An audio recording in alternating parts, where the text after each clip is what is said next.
জাকাত দেওয়ার বিধান ও ফরজ হওয়ার শর্তাবলী নিয়ে আলোচনা। জাকাত দেওয়ার বিধান। জাকাত শব্দের অর্থ হল পবিত্রতা অথবা বৃদ্ধি পাওয়া। ইসলামী শরীয়তের পরিভাষায় নির্দিষ্ট শর্ত সাপেক্ষে প্রাপ্য ব্যক্তিকে নির্দিষ্ট সম্পদের মালিক বানিয়ে দেওয়াকে জাকাত বলা হয়। জাকাত ইসলামের একটি গুরুত্বপূর্ণ রুকন বা ফরজ। ইহা অভাবী ও বঞ্চিতদের জন্য ব্যয়িত হয়। ইহার দ্বারা দরিদ্র এবং ধনীদের মাঝে ভ্রাতৃত্ব ও সম্প্রীতির বন্ধন সুদৃঢ় হয়। আল কুরআনে আল্লাহ তাআলা নামাজ আদায় করার সাথে সাথে জাকাত আদায় করার কথা উল্লেখ করেছেন। এ সম্পর্কে আল্লাহ তাআলা তার কালামে পাকে ঘোষণা করেন, তোমরা নামাজ কায়েম করো, জাকাত প্রদান করো এবং আল্লাহকে উত্তম ঋণ দাও। তোমরা তোমাদের নিজেদের মঙ্গলের জন্য যা কিছু উত্তম অগ্রিম প্রেরণ করবে, তা আল্লাহর কাছে উৎকৃষ্টরূপে ও পুরস্কার হিসেবে বর্ধিতরূপে পাবে। সূরা আল মুজ্জাম্মিল। আল্লাহ তাআলা অন্যত্র বলেন, যারা স্বর্ণ ও রৌপ্য জমা করে এবং তা আল্লাহর পথে ব্যয় করে না, তাদেরকে মর্মন্তুদ শাস্তির সুসংবাদ দাও। যেদিন জাহান্নামের আগুনে তা উত্তপ্ত করা হবে ও তা দ্বারা তাদের ললাট, পার্শ্বদেশে ও পৃষ্ঠদেশে দাগ দেওয়া হবে। সেদিন বলা হবে, ইহা তা যা তোমরা নিজেদের জন্য জমা করতে। তোমরা যা জমা করেছিলে তার স্বাদ গ্রহণ করো। সূরা আত-তাওবা।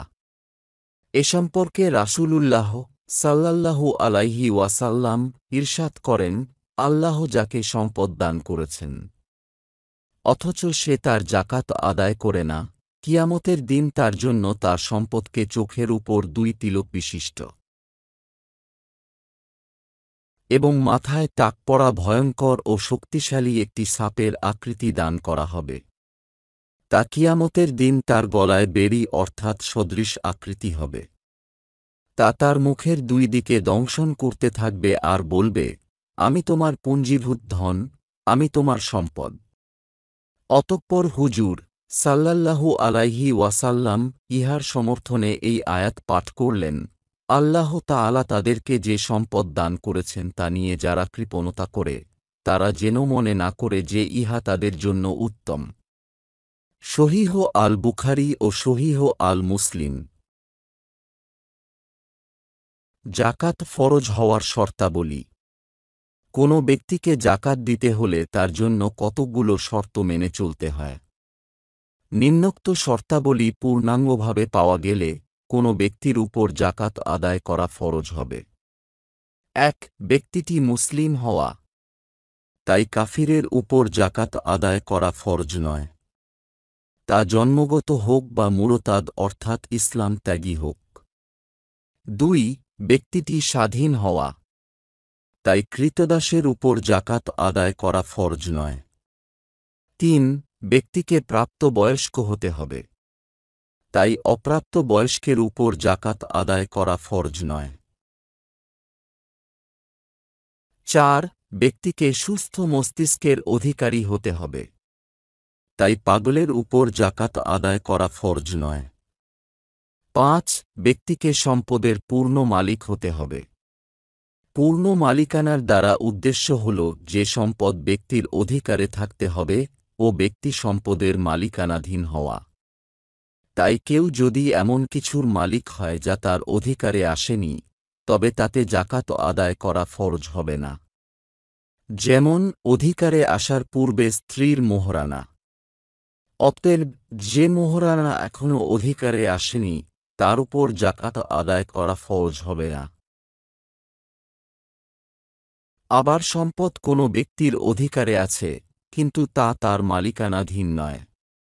যেমন ঋণগ্রস্ত ব্যক্তি যার জিম্মাতে অন্যের সম্পদ রয়েছে তার উপর জাকাত নেই। 6. কারও মালিকানাধীন সম্পদ নেশাব পরিমাণে পৌঁছানো। কারও সম্পদ নেশাব পরিমাণে না পৌঁছলে তার উপর জাকাত আদায় করা ফরজ হবে না। যেসব সম্পদের জাকাতও প্রদান করতে হয় তার ভিন্নতার কারণে নেশাব ভিন্ন হয়। 7. সম্পদশালীর নিত্য প্রয়োজনীয় ব্যয়ের উদ্বৃত্ত হওয়া। তাই বাসস্থান, পোশাক, গৃহের আসবাবপত্র,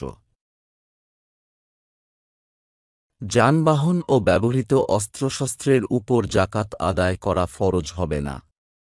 যন্ত্রাংশ যা দ্বারা উৎপাদনে সাহায্য নেওয়া হয় তার উপর জাকাত আদায় করা ফরজ হবে না।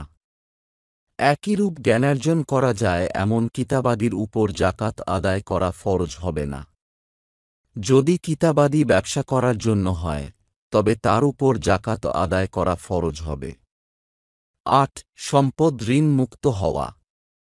যে ব্যক্তির উপর এ পরিমাণ ঋণ আছে যে তা নেশাবকে ঢেকে নেয় অথবা নেশাবকে কমিয়ে দেয়, তার এ পরিমাণ ঋণ আছে যে তা পরিশোধ করলে নেশাব হয় না বা নেশাবের কম হয়, তাহলে তার উপর জাকাত আদায় করা ফরজ হবে না।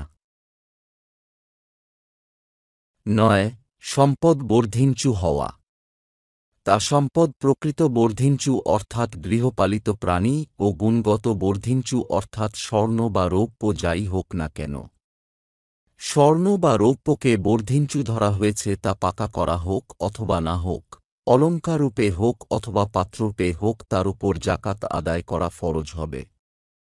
যদি ব্যবসার উদ্দেশ্যে না হয় তবে মণিমাণিক্য ও জহরতের উপর জাকাত আদায় করা ফরজ হবে না, যেমন মুক্তা, ইয়াকুত ও জবরজাদ। এ সকল মণিমাণিক্য প্রকৃত বর্ধিঞ্চু নয়, আবার গুণগত বর্ধিঞ্চুও নয়।